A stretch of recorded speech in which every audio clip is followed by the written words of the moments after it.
Hey everyone, so today I'm going to show you how to develop educational tools using Perplexity AI.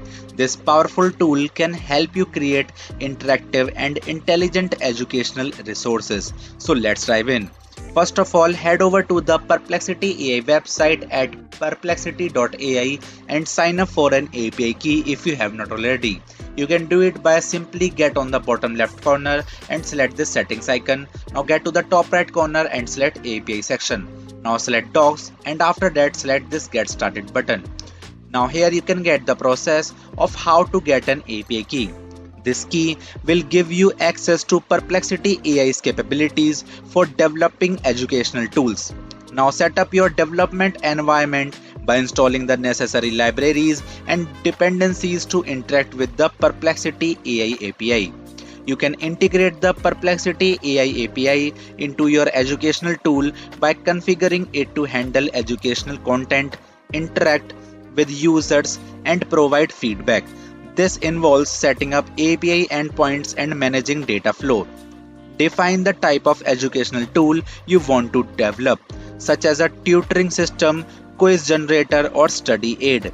Prepare the content and structure needed for your tool. Now use the Perplexity AI API to enhance your educational tool with features like automated tutoring, personalized learning paths, or interactive quizzes.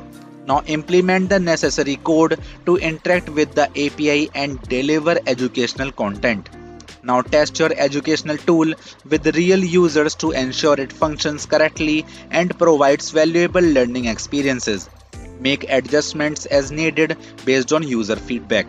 Now monitor the performance of your educational tool and gather feedback to continuously improve its effectiveness and user engagement.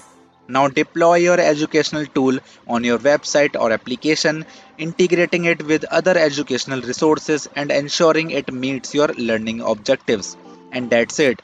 By following these steps, you can use Perplexity AI to develop innovative educational tools that enhance learning and support your educational goals.